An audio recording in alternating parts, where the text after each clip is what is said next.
Shout out, baby, on a Monday night. Like and subscribe. Shoot to our YouTube page. Like and subscribe. The Nightly Fix on Foolish Club Media. Do your thing. If you don't do it, suck it. And still do it, even if you don't do it. I don't know how that's possible, but you need to do so as we are here nightly, Sunday through Thursday, so not quite nightly, but close, doing our things. And so come hang out with us as we talk that thing. We talk that shit. Do that. Hey, tomorrow, be with us because we even going to be live tomorrow, and the playing games are going to be on. And I can't wait tomorrow, right? B Block podcast debuts tomorrow, just in time to see who the Houston Rockets opponent's going to be. And be with us. We'll be in during that game and during the play-in, and to hear, like, I love this. Any Houston Rockets fan is lying. What shit you finna talk? Come on, baby. What's up? I'm just saying they're lying through their teeth if they say, we don't care who wins tomorrow.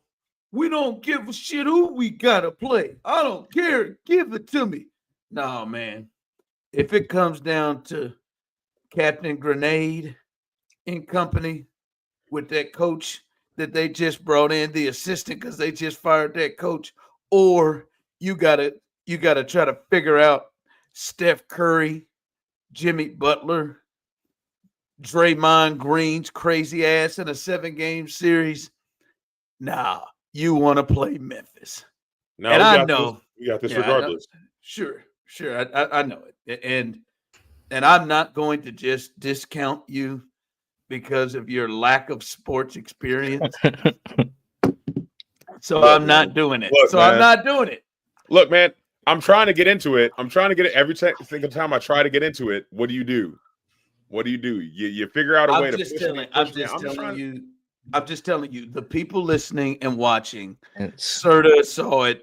There was not confidence in that. We're ready for anybody. Bring them on. No, like Buffalo Bills fans, all they want to say, no, Houston lose. We want the Chiefs. We want the Chiefs. We want to go to Arrowhead and play Mahomes. They're full of it. They wanted Houston to win that game so they didn't have to deal with that damn boogeyman in Patrick Mahomes that ultimately cut short their season. I'm not saying that Houston will lose if they play Golden State, but there is no chance in hell that you feel better about playing Steph Curry, Jimmy Butler, Steve Kerr, and crazy-ass Draymond over the guy who won't stop getting fined for violent act gestures that he does on the floor. All right. I'm just, or I could describe him as John Morant. Okay, exactly. Say it by his name. Call him by his name. That guy. That's what he does. That's what he does. I feel like he's done that before. I'm just saying, and I hope that I don't have to come after Brandon Scott tomorrow and call him by his government to listen to this thing, and for him to come out here when it comes out tomorrow, B Block podcast, be looking forward tomorrow, Foolish Club Media, when it comes out tomorrow, and he's like, no, man, I hope the Grizzlies lose. Nah, you're full of it. You're full of it.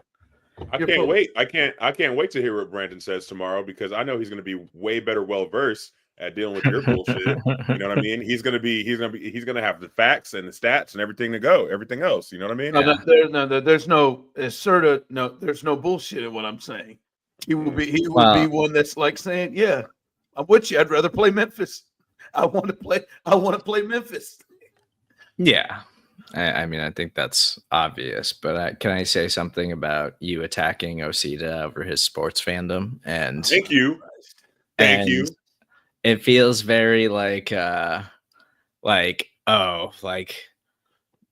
I'm an old school sports fan, and I've had to suffer. Like the Kansas City Chiefs, remember when they were trotting out Brody Croyle and Tyler Thigpen? Like Osita doesn't know anything about pain. He's never been through real heartbreak. Like, speak on it, Serda.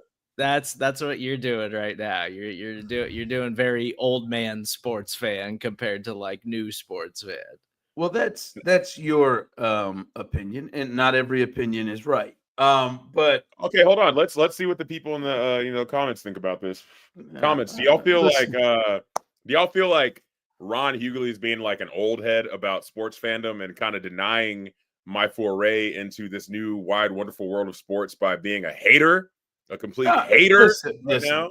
Listen, you're new, and you're new to this thing. And when you said no, bring them on with that lack of confidence you had, I know that was just a hey, bring them on. Like, yeah, no, yeah, bring them on. Bring them on. It's bring them on. Bring them on. Bring them on. If bring we on had anybody can get it. Anybody can get it. It can bring be them on. it can be the Grizzlies. It can be the Warriors. It can be the Lakers. Anybody can get it. This is Houston, baby. What's up? Listen. Hey, Shaq, I'll say, what's up? I will say this. Yeah, you like that? You like that? Yeah, I don't know. Unluckily for you, we all have memories, right? You've told us that you're not really loyal. You would bang out San Antonio, is what you've told us before on this very thing that you've gone home and switched it up to San Antonio. But listen, I'm not here to bring that stuff up. Okay.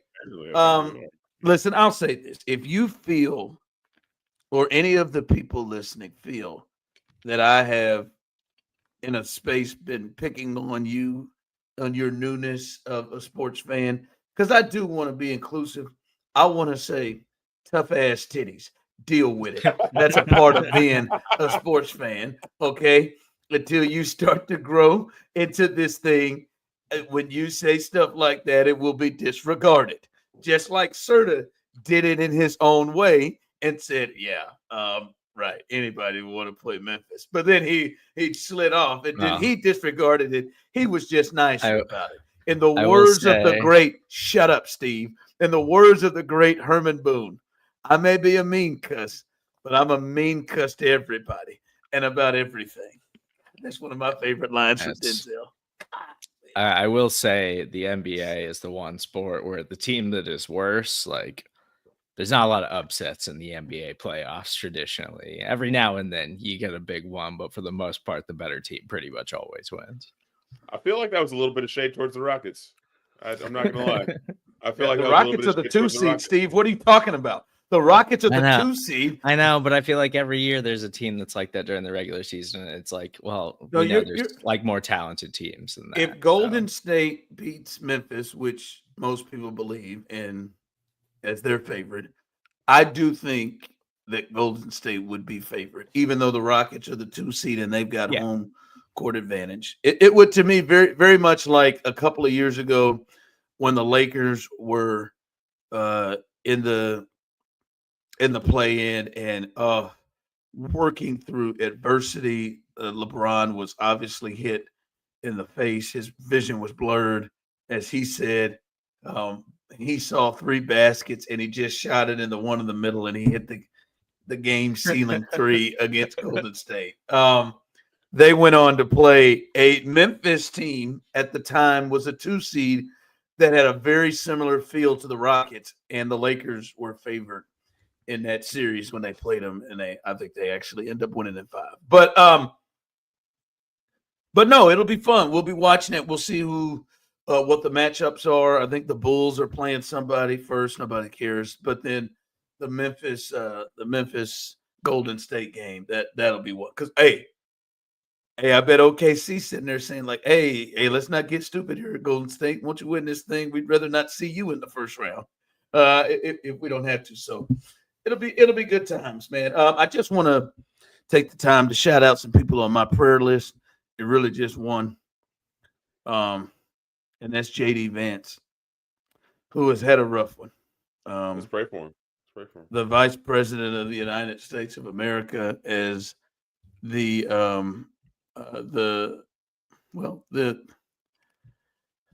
Ohio State Buckeyes went to visit the White House for their championship, and ESPN name right on the cover of it, it says VP Vance fumbles Buckeyes championship trophy.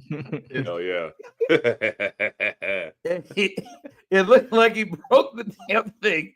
Oh damn, JD. First off, drop the whole damn base. Damn it, JD.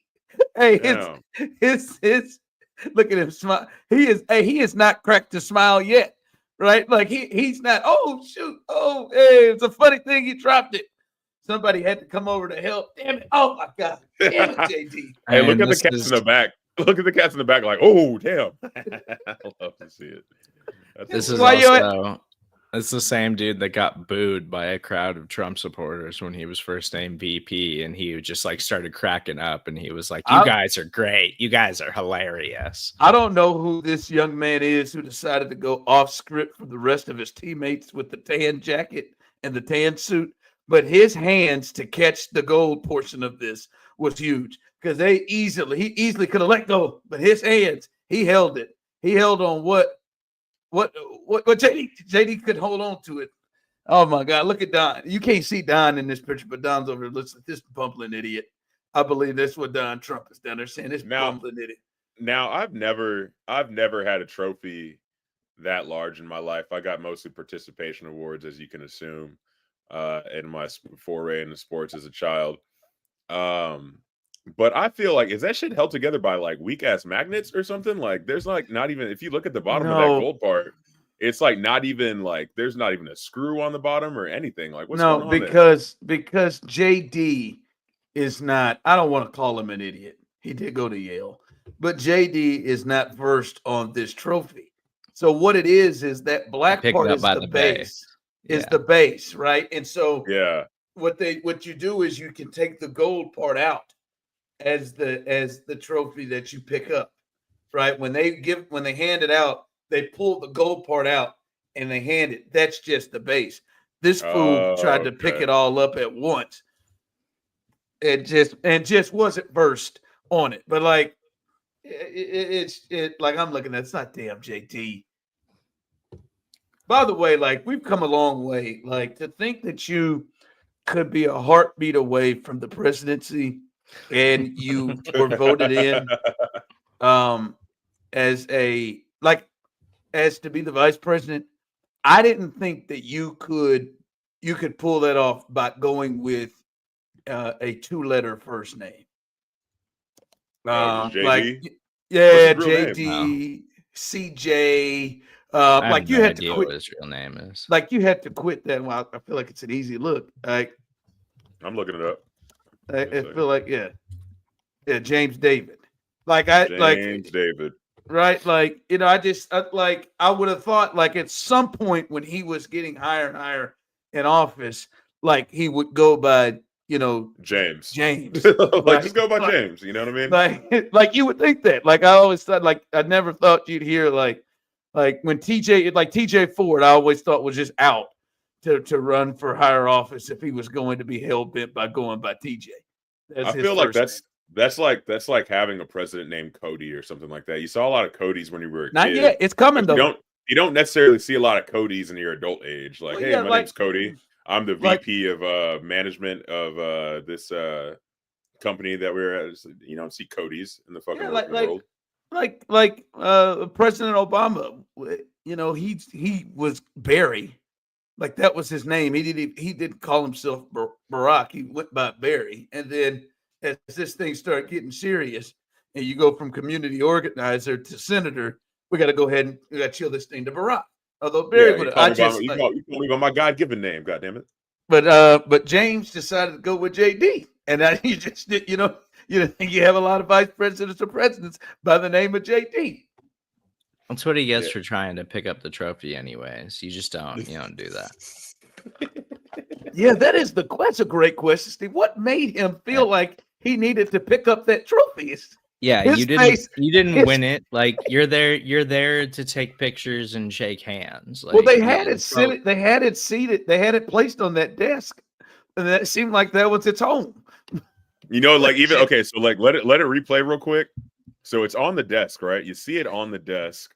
Let's see. Let's let it reset. You see it on the desk, and then he tries to grab it. Then you see old boy in the tan, like, "Hey man, hold on. Hey, looks to the side. Looks inside. Is he supposed to do this? Goes. Oh yeah, he did. Yeah. He clearly went off script. Yeah, he was just like, hey, I don't think this man's supposed to pick this shit up, dude. Because like Easter Suit clearly sees like you can't pick this up from the base. Like, are you doing this wrong, Playboy?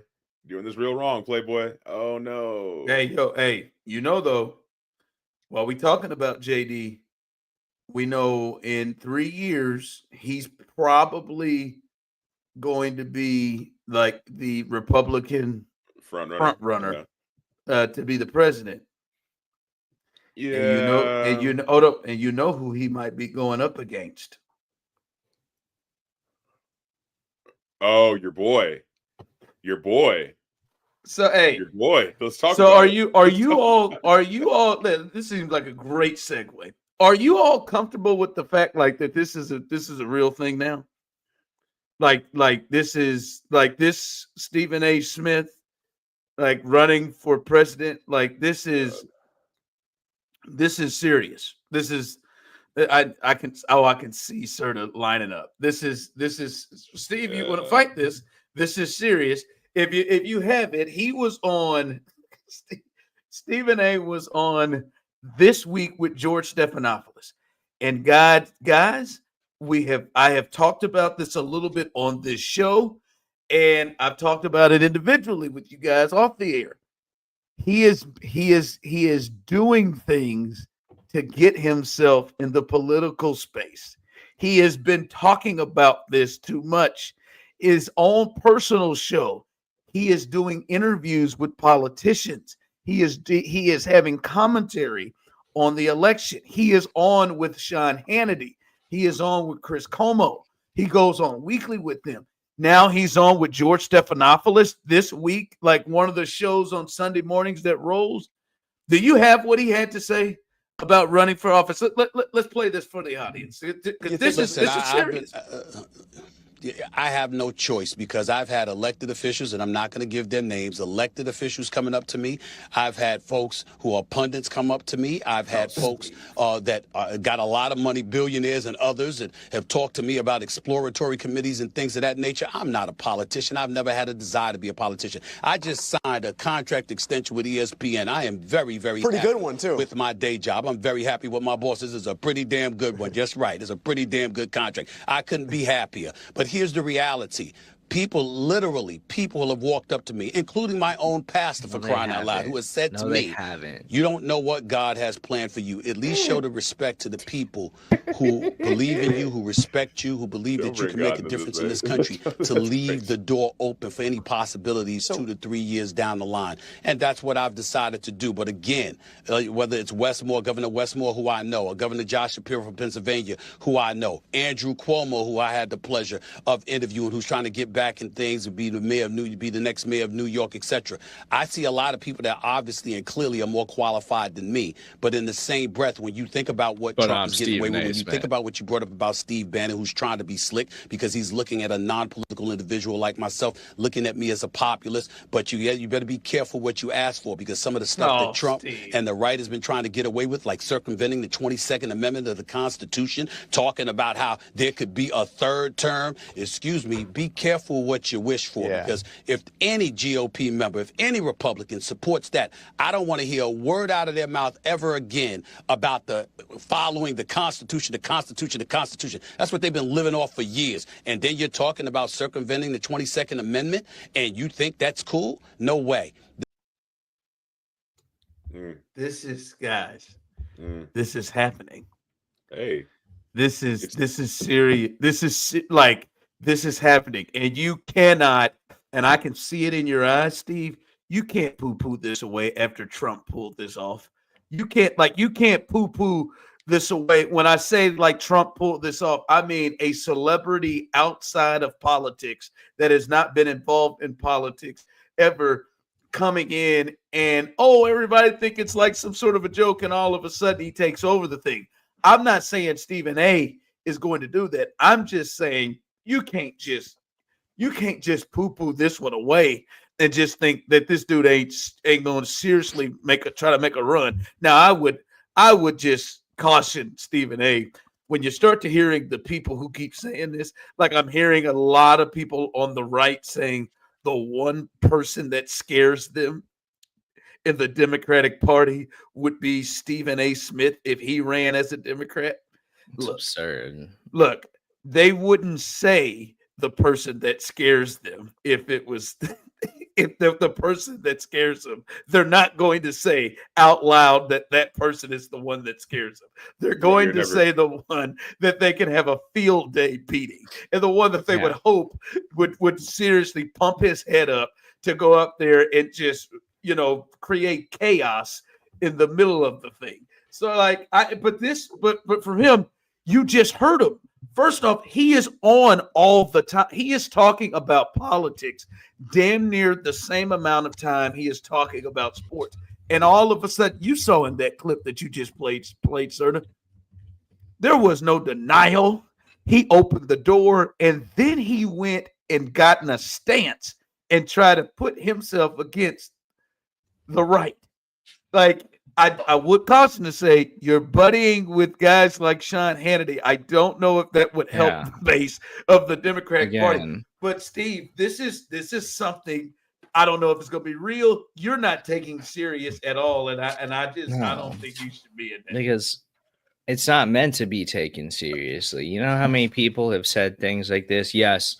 Okay. Now, unfortunately, we've lived through Trump being elected 2 separate times on this, but Stephen A. Smith has always done this. He is a businessman. He is very good at making money, which is why he started randomly. It's the reason he's going on all these news outlets. One, it's because ESPN is owned by Disney, and so ABC and all these other places, it's like easy outlets for him to go make extra cash, just going and talking on news channels. And it's him trying to show that he's diverse and he can do lots of different things, but he doesn't actually care about any of this stuff. And it's just Stephen A. upping the profile of Stephen A., which is what Stephen A. Smith has always been about. Also, Stephen A. Smith is wealthy. Like, don't get me wrong.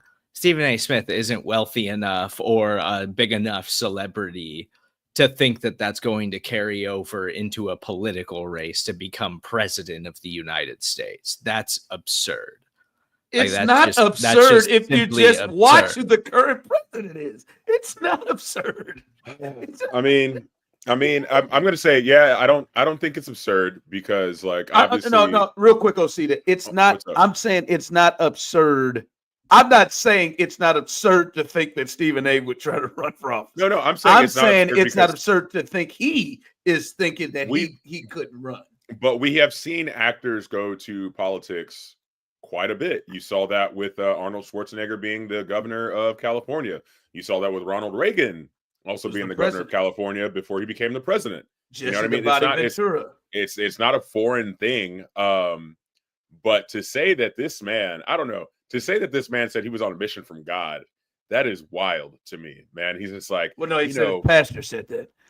I know, but that's the same thing to me, being like, oh, all these people. Look, man, people tell me I should be an actor all the time. They're like, hey, man, you know, people even told me when I was a kid, you're so tall. I'm 6'5". I'm only 6'5". You're so tall. You should be a basketball player. I should not have been a basketball player. If I did everything that people came up to me on the streets and were just like, oh, you should do that, I'd be, I don't even know what I'd be, dude. I'd be something terrible right now because it's just a ridiculous thing to think that he's like, oh yeah, people are coming up to me off the streets and telling me that I should be president. No, the fuck they aren't, dude.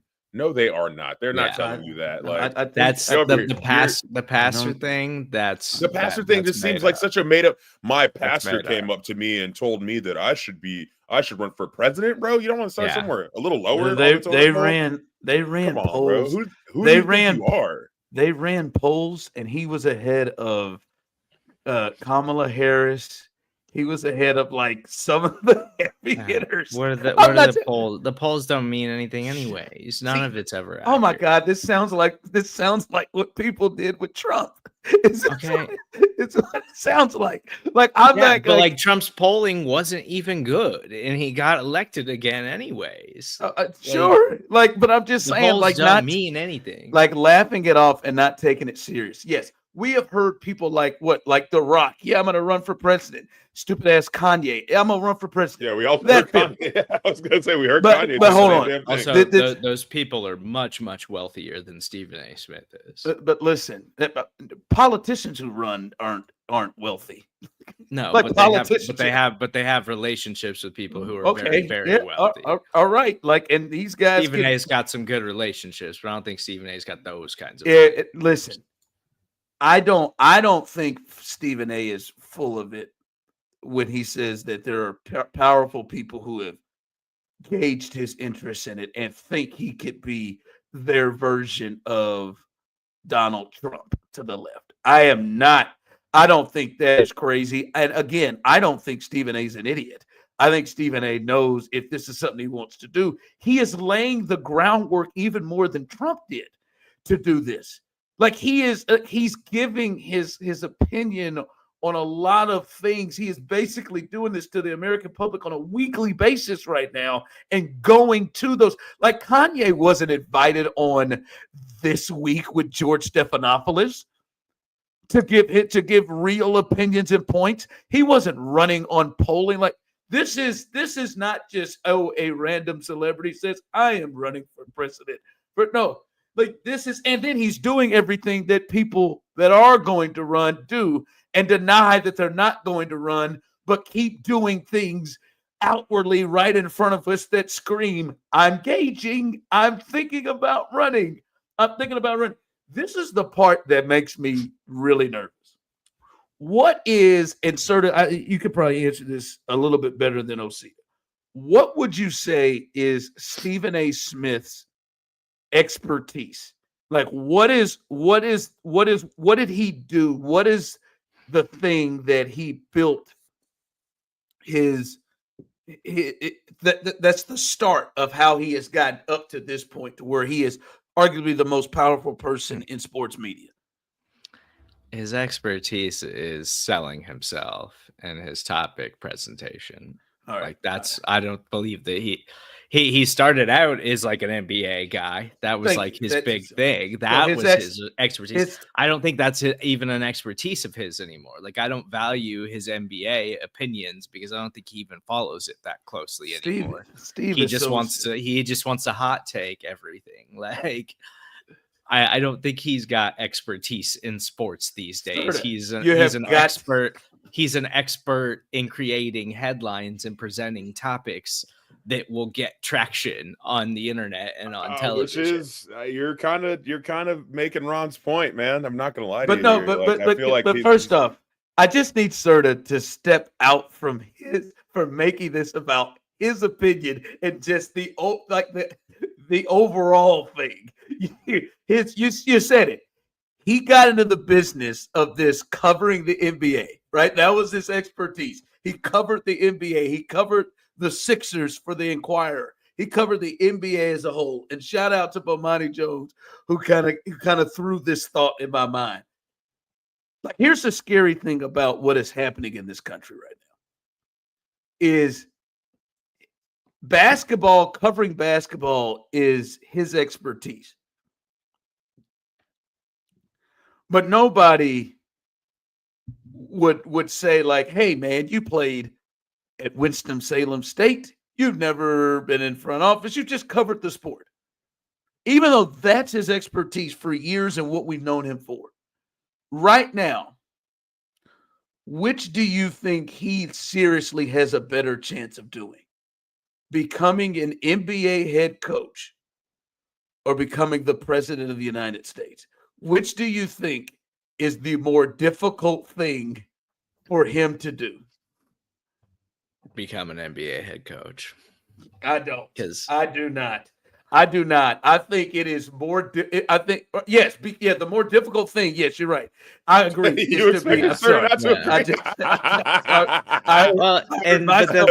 That goes back to what I'm saying. It's like, I think he would be good. He could be good at politics because I think Stephen A would just lie. He's just good at making things up. He's good at he's good at presenting things and doing it in like a confident way, even if he doesn't fully understand or know what he is talking about. He's got the mouthpiece for sure.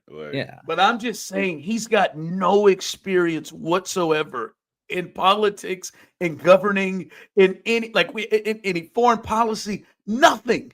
His expertise is more like his expertise. You would scream to say, yes, NBA coach would make much more sense than president.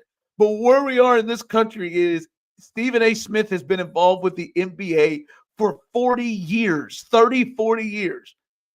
It is easier. I think it would be easier for him to become the president of the United States than a coach in the NBA. If right now someone said Stephen A. Smith was the front runner for the Denver Nuggets job, people would say, what? People would react the way that Serda just reacted about the presidency thing. Right now, when you hear Stephen A. for presidency, well, God, look, he's polling at 27%, which is 5 percentage points over Kamala Harris, who was just the nominee. He's, he can talk. Hey, man, he is an anti-establishment candidate, just like Trump was. Just like this, it is insane where we are in this country right now. That Stephen A. probably, in my opinion, got a better shot to become the president of the United States, to do what FDR did and Barack Obama did and Ronald Reagan did and Bill Clinton did, than have a chance to do what Derek Fisher did for 30 games with the LA Lakers and be a head coach. It's insane. I do think he could be the head coach of like a Division II basketball program. Like he could get that job today. I think that'd be a really funny movie premise if he like completely lost his shit on air or something like that, got in a fight with like someone, got in a fight with like LeBron James, completely lost his career, and then like ended up having to be like a coach of like a fucking D League or something like that in order to kind of prove himself. I think that'd be a fun movie. You know. Steve, I think you, like, I hear you. I just think you are just a little dismissive. Like too dismissive, and I think this is an issue here of learning from what we've just seen. Like it's just no. Not saying it's impossible. I think it's absurd. You don't have to think it's absurd. It is absurd. So I was going to say it is absurd. It most definitely is absurd that this fool he's been invited on one of the top political shows in the country to say, yes, I've left the door open on me running for the presidency for the Democratic Party. Like, it's insane. Like, I think Mel Kiper's better. I think Colin Cowherd would be better.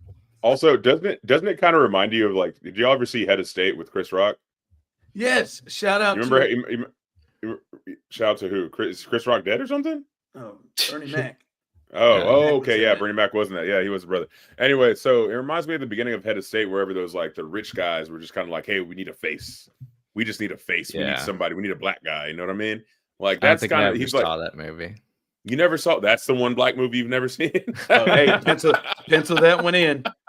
Let's go ahead and put that on the docket, dude. You got to see that one. It's a pretty good movie.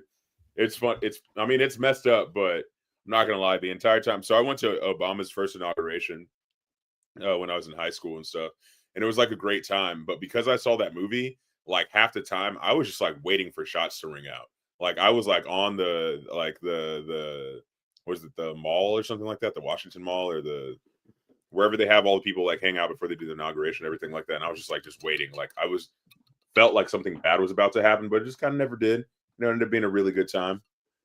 You know?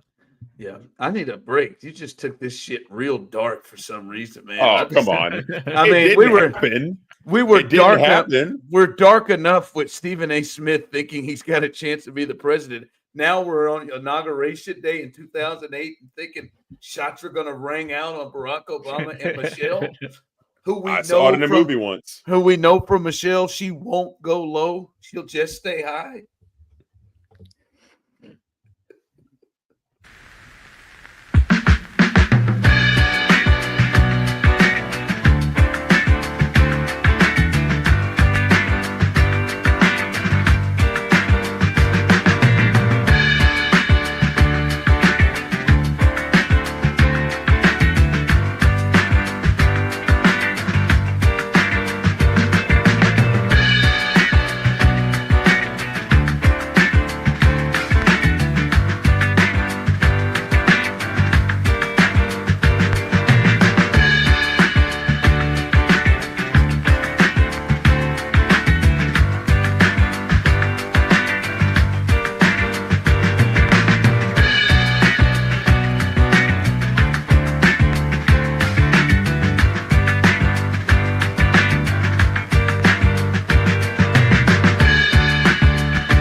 Like and subscribe. I mean, only God knows what Osita is doing during God and that Steven, break. because he sees I me every mean, single time. Bro. I mean, he is rolling hard. I can see him during the Like- commercial break. Like every I time he always, comes, I always do things. Like I get up and walk around the house during the Oh commercial. yeah, you don't see my dance moves? I always see you Yeah. I coming see back him doing this, or like you'd have just whipped yourself into something. The funny part is I know when it ends. I just don't care. I don't give a shit. You I'm just shouldn't. gonna Hell, keep do dancing. it. Come back. I'm Yeah, gonna do your dance. You know what I'm thing. saying? I Dance to do no want music, to. you know what I'm saying? Dance like no I one's do. watching. I do want to get to your heat check coming up very, very like here in the next minute or so, because we do have to talk about Nico. Do you feel confident in that last name, Serda? You got Nico's last name? Because you know me, I'm a below last name. Iamaleava. That ain't it. I Whatever. haven't actually looked up. Iamaleava. Yeah, It's not an L, it's an I. So it's that's for starters. Oh, that's an I. Both Yeah. I's or both L's? I'm looking at like, what is it? It's I. The first letter is an I. It's Iamaleava. Iamaleava. Yeah. Iamaleava. It's I not just added an Vera. R randomly. It's not Vera in there. Iamaleava. Yeah, that's right. Usually- Iamaleava. Yeah. But we're- Iamaleava. okay. What are you That talking But I about? do want to get to Nico here in a second because it is blowing up the NCAA, and I think there is most definitely a conversation here. And he is, by the way, getting just drugged through the coals and whatever. But we got to get to Nico and his story blowing up NIL and doing something that who didn't see this shit coming whenever they just started to do things without any regulations or guardrails up there. But before we get there, Mr. Dark himself, let's get to the heat check.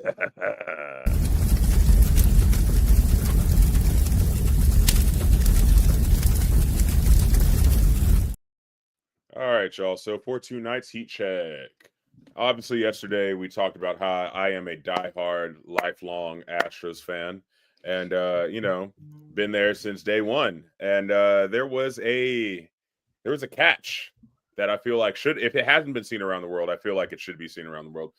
Steven, do you have that? Do you have that clip? Let's go. Let's watch this real quick. I like it. It's fun. Oh, dang. You got a lot of your friends coming out to the weekend celebration. This ball 2-0 pitch. Look at Trout. Trout's claiming interference, but that is in the stands. That is not his ball. That's a fan's ball. Yep. So he can argue all he wants, but that is a fan's right. Mike, you can look at it again, but that is a fan's right if the ball's in the stands. Yeah, goddamn right it is. Yeah, but if it went in his glove and the fan grabbed the ball out of the glove, Okay, that's a different. All right, Thank so you, Todd. First off, shout out to Todd Callis and Jeff Blum, who are at odds in this conversation, by the way. Hey, I don't know who Todd or Jeff are, but I like what one of them was saying and fuck the other one. What we saw was obviously, so it was a pop fly. It was a pop fly from Diaz or whatever when they were first versus Angels, and Mike Trout went to go, grab it to see if he could get it out, and a fan, a man, a hero, a god of a man went and grabbed that ball out of his hand. You know what I mean? And made it a foul. I want to shake that man's hand.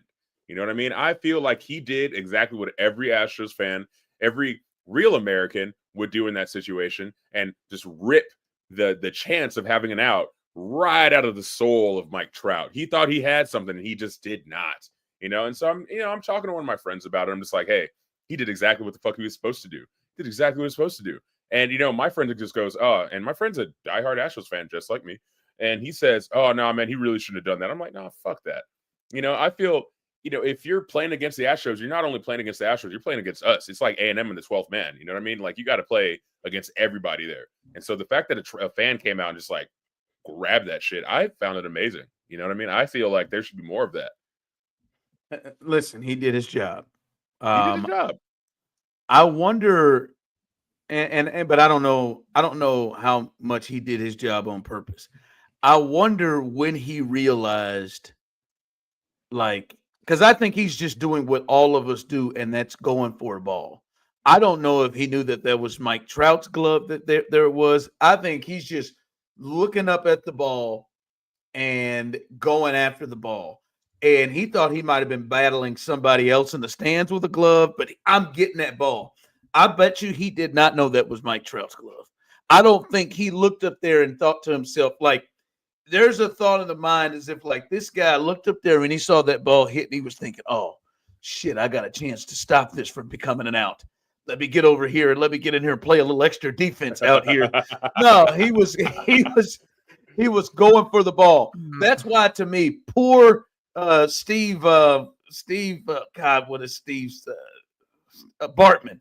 Poor Steve Bartman, the most famous fan who is now can't even live his life. I think he had to change his name to Willie McGee. Like, he can't live his life. But Steve Bartman, he was doing the guy from the Mookie Betts shit last year. No. Okay. A long time ago. Wow, He's a Cubs fan, and Go ahead. it was a very long time ago. It's one of the most famous plays in baseball history, to be honest with you.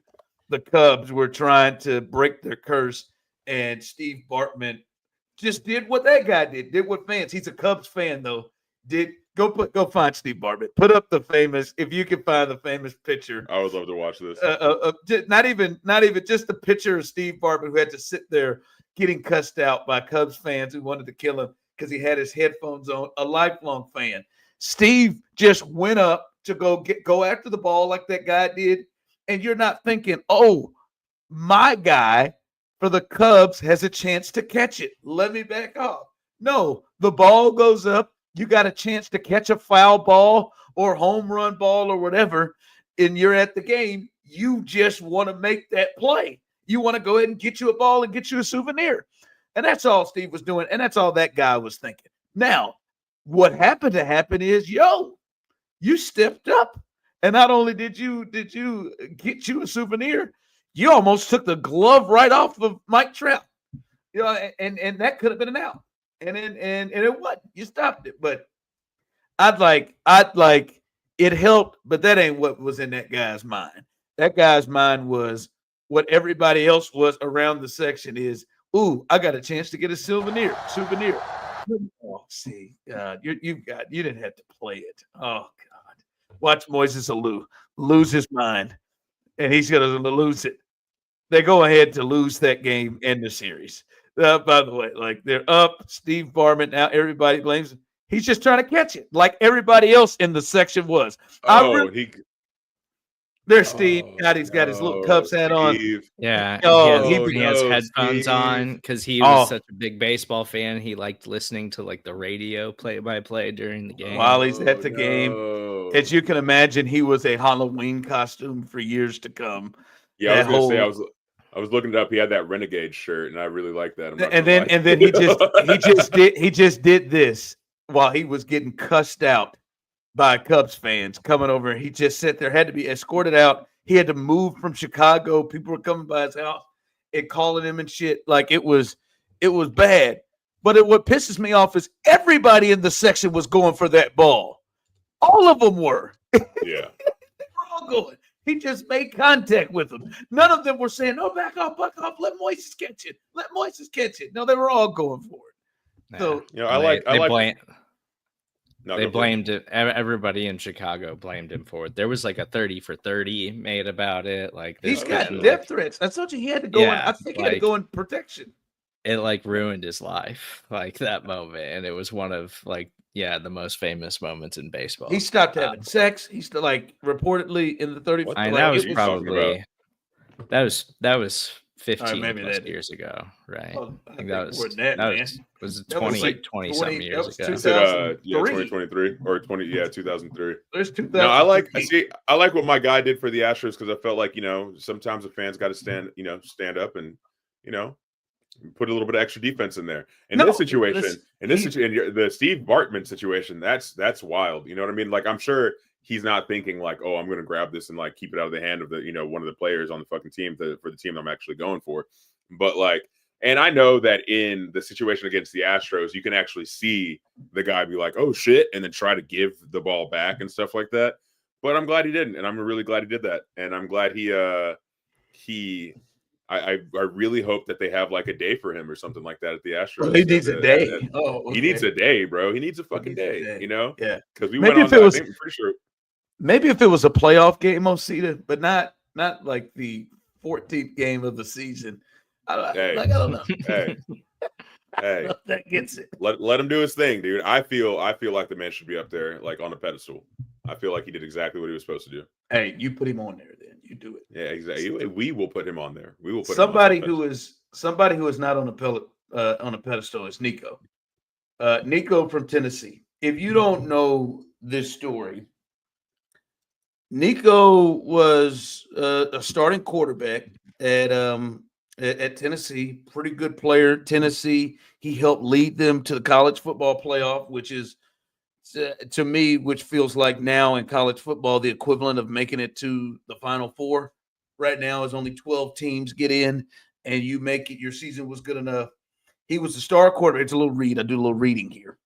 He was the star quarterback for Tennessee. He is leaving the team after a public standoff with a program centered around NIL compensation. The situation escalated after Nico reportedly demanded a higher NIL deal and missed team meetings and practices. Tennessee ultimately decided to move on from Nico, and he will now enter the transfer portal. So he was getting $2.4 million, right? That was the deal that he had gotten, $2.4 million. Started to see some other guys that he viewed, and I think he has a chance with, or he has a beef and an argument with it, viewed guys that weren't as good as him who got better deals. Carson Beck is the one that is really talked about. Left Georgia, couldn't play there no more, went to Miami. Miami hooked him up with $4 million for NIL. So my man tried to go to him and say, hey, I want a little bit more cash. I feel like there are others out there to get more. I feel like, which right now there are no rules or regulations. There are no binding contracts. There are no things of you can't negotiate. There are no things of like, hey, I got to stay here if I don't get or we can't agree upon a deal, there's none of that, right? They're not binded to anything. You can go and transfer from year to year to year. It is April, right? The season doesn't start till August. And so Tennessee, and hey, good for them. They said, nah, bruh, we ain't going to do it. You can go ahead and move on. So cool. He enters the portal. Bam. I mean, this has become a crazy thing because, right, this is the first time he held out. He tried to use his leverage like you would see with pros and in the NFL, held out of practice, this, and that. And he's gone, and now he's going to find another team. Honest to God, I would not think that his representation would go out here and say, hey, man, we're going to push this hard on Tennessee if he didn't have, if they didn't have the understanding that there would be another program that would give him more money than he's getting at Tennessee, and you use this as leverage. I got no problem with anything that the Tennessee Volunteers did as a program or what Nico and his people did. I understand it. They worked around the rules. Don't give me this bullshit of, like you committed here. Hell no. That coach can bounce at any damn time he wants to and will, and he signed a contract. It could be 4 years left on his contract if the right place told him came to go get it. Now, I'm not saying Nico's getting the best advice or made the best decision. I think because he's the first person to do this, they're going to try to blackball him to make an example. However, I think it is so competitive and guys are trying to keep jobs that Nico's going to find somewhere to go because he's a good quarterback. But I got no problems with what Nico and them did because, hey, this is probably the best time of his earning potential, and he's got to get the most he can get, and it is legal and it is within rules for them to do this. I got no problem with none of it, and now he is getting crushed because he's selfish. All this, nah, man. It's about right now what he can get, and it's always been about that. By the way, it's Nico Iamaleava is how you say his last name. I've not heard it pronounced that way, but I'll go with you. I just watched a video clip of him saying it. Yeah, so like I said, I'll go with you. No, I mean, but I think I think this is an important first step in this whole NIL world because, like you said, the coaches will leave at the drop of a dime and they will not be apologetic to the kids and the families. And back in the old days of just recruiting and going into families' houses and pitching them on why their kid should come to this school and like how we're going to change this kid's life and we're going to get him to the NFL and we're the best place to raise your child and get him ready for professional sports and things like that. Like they might be apologetic, Serda, but they still gonna go. Yeah, but we've seen that over the years, like dozens and dozens of times where coaches just bounce or whatever. But then coaches will constantly do the it's always team first. Well, we always have to, they need to understand that like it's the school and it's the jersey and it's all this stuff. And then when you try to act like, oh no, I want to do what's best for myself, then it's like, oh, you're a selfish player and a selfish teammate or whatever. But this is going to be interesting to see how it plays out. I don't fault him for doing this.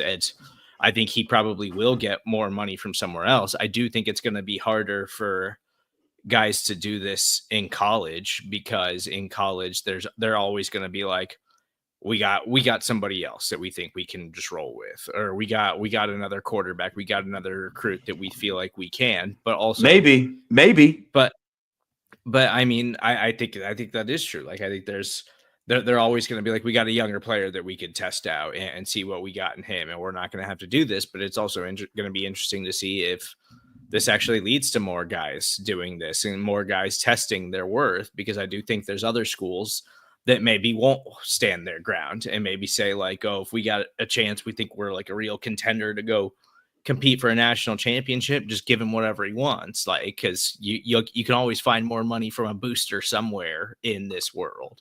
Listen, Osita, if Arch Manning, who is the quarterback at Texas, who may be getting as much NIL money as anybody else, if Arch Manning woke up tomorrow and said, yeah, I want to take this thing up to $8.5 million. There are 40 programs right now that will step up to do that with everything that he would bring, the interest and the potential to win, all of that. They would go and he would have that market available to him. The thing is, to me, is this ain't on the standing ground, whatever, and it will happen. People are going to test it. There was the first person in the NFL who said, I'm a holdout. And people talked about, oh, what are you doing yourself? It's all that. And now it is the norm. And people hold out Serda with 2-3 years on a contract if they believe that different. Arch Manning's going to be the number 1 overall pick when he declares for the NFL draft. But that's what but you know what I'm saying. You're like, I'm not sure if other no, they're like, he is good, but there are going to be more high profile people to be able to do this.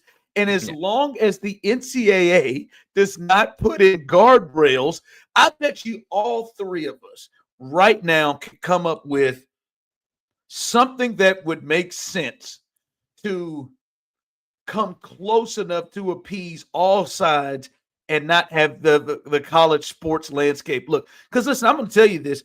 I think the kid and all these kids should go out and try to get as much money as they can right now. You only have so many years of earning power in that game. Like right now, Tim Tebow's best years of earning power were the 2 years that he was in college when he won a national championship and he won a Heisman. His years in the NFL, that league like he could not play at that level in that league. But his popularity and his worth at Florida, when they're making big money on these TV countries, that's when he could have made the most money. The guy that I work with every day, Clint, his highest amount of earning power were his 2 years when he was the starting quarterback at Arkansas, when hell, Walmart and Tyson Chicken would have broke his ass off to try to keep him there. That would have been higher than he did when he was with the Cowboys and the Dolphins. Like that, like that. And to me, if they're not going to put guardrails, all they got to do is hey man, if you guys sign an NIL deal and you go with a team, hey, you gotta be there at least 2 years, and it's binding, right? I think Or something. that's usually what it takes. It takes precedent. It takes things like this to happen. Things like what's going on with Nico for them to actually, for any law to actually be made. It takes like, oh, we didn't know that people would do this, therefore we need to put some sort of guardrail, some sort of protection against this happening. And I think that's probably why he's getting so much shit on the internet. You know what I mean? Because people just haven't seen it yet. They haven't seen it in such a manner yet. So they're just kind of like, oh shit, if he can do that, anybody else can do that. And until NCAA kind of figures out like how to like a workaround or something like that, like you said, maybe like a 2-year statute of limitations before you can go ahead and trade yourself around like that. But at the same time, like you said, yeah, go get your money, dude, because you don't know what's the fuck's going to happen. You could get hurt next year. You could anything could happen in life, and then all of a sudden all that money that you could have had is gone. At the same time, yeah, there is, I feel like back in the day, like at least like when I was in college and stuff like that, you heard more of homegrown athletes, especially within the collegiate world. Like it's somebody who was a child growing up in the state and stuff like that, and then they played football their entire life, and then they got picked up by that team that they've always wanted to play for. So there was a little bit more love for the game, I guess, back then and stuff like that, and a little bit more allegiance to the team and stuff, because to the program itself. But now, I mean, like now that they have this NIL money, dude, like make your fucking money, dude. If you got to travel around and you're comfortable enough to travel around, do what you got to do, bro. Because ain't shit promised, really. Oh, see, I think it was happening just under the table. Like and maybe not maybe the money is not as big and to the extent, but I think it was happening under the table. Like listen, it's happening in basketball. I just watched it with my team, Kansas. Flory Badunga is the center for Kansas. Their season ended. He looked around and saw Kansas desperately needs me to come back. They really want me to come back. And I am going to be a coveted piece as a big man around the country. He went to Kansas and said, like, hey, I would like to negotiate an adjustment on my current agreement. They at that point said, no, this is the agreement we're going to go with. And you know what he did? He said, okay, I'm going to enter the transfer portal because I have word that Auburn would pay me this. Well, then the words and reports came out that Auburn offered him more money than he was getting on his current deal at KU. You know what Kansas did? They paid his ass, and he came back to Kansas, and he got more money than he originally got with Kansas, and he went out there and basically did what he did. Now, he didn't sit out meetings, but there weren't meetings to sit out. But you just know this isn't college. This isn't amateurism anymore. This has become professional. And what comes with professional is they're going to do things. And they don't even have guardrails of a contract to be put in front of them. So, yes, they're going to start to push whatever leverage you have. This is going to be really weird. This comparison. Go ahead, Serda. And I mean, it's a different world that everybody's going to have to figure out how to navigate. And we're already seeing teams traditionally that were like college football powerhouses getting left in the dust because they're refusing to adapt to the way that things are now. And then we're seeing programs that are willing to just move forward and willing to say, like, this is the future and admit that. And so they're strategizing how to do that and how to effectively do it. Like the Miami Hurricanes with Cam Ward last year. And you mentioned them getting Carson Beck. Like Miami just has lots of really famous people that have played at the University of Miami, like lots of really famous people that have gone to the University of Miami. They have tons of rich boosters who will donate lots and lots of money to spend lots of resources to be relevant again in football. And that's why they have been relevant again in football for the last couple of years for the first time in over a decade, because they're spending a bunch of money, whereas other colleges are being stingy because the colleges want money and they want to pay the coaches. And all of these coaches are like, we want to be the ones with all of the power because that's the way it had always been before. And they don't want to give up the power to the players. And so the players are going places where they have more freedom. They're going places where they have more opportunity to have influence and to be in charge of their own careers instead of these coaches in schools being in charge of that stuff. And it's great, I think, for college athletes because it's the way it should have always been anyways, while these kids were getting exploited for decades and decades. Now listen, I want to make it clear. I think there needs to be rules and guardrails in place. Like there has to be, like, I think it is hurting the sport. I think it is hurting the sport. I think Osita kind of went through this. Like, I think it does hurt the sport for fans. It is hard, basketball and football, basketball even worse. It is hard to get connected with players at a school right now because every year they could be totally different. Kansas basketball, they're going to have turnover for the last 3 years of 8 players each year. Just complete turnover of 8 new players and 8 old ones gone. The football teams is even more. So it's hard as fans to have that extra emotion to follow them. So I do think they need to put something in place to where, hey, maybe you can only transfer 2 times without sitting out. Or you've got to be at a school for at least 2 years with your agreement or whatever. Like something that doesn't make this just absolutely just off the rails, where you got a guy like Eddie Lampkin who has played for like 5-6 schools in the last 6 years, different schools. Like, he has played all over the place. That there is routinely guys like that, right, that have done that. They have got to stop that. This is a weird like comp, but like I'm a wrestling fan, and I heard Vince McMahon telling a story to a wrestler saying, there's not many times when a wrestler has had leverage over me. But when that wrestler has leverage, they would be dumb as hell to not use that leverage on me. And right now, these players right now have leverage. In certain spaces, have leverage. In Nico's case, now, hey, Tennessee said, all right, we'll call it. But in Nico's case, I'm a quarterback. I've been there 2 years. We just went to the college football playoff. Like, we're pretty good. We got a chance again to roll here. I'm going to turn out and use my leverage. Now, we'll see if it'll work. And I do believe he probably has multiple people that have said, oh, yeah, if you come to our school, we will give you that. We will give you $3 million. We'll give you whatever. He's got to use that leverage. He's got the leverage there. They need him. At least that's in his mind. Before that, they need me. I'm going to use my leverage right now. They got to do it. But until the NCAA comes in and says, hey, man, we're going to put some guard rules in. We're going to put some rules in here. Who couldn't have saw this coming? Who couldn't have? Like, they're just lucky Arch is the guy. You remember when Cam Newton was the best player in college football? Cam Newton would have put his ass up for sale every year. Every year.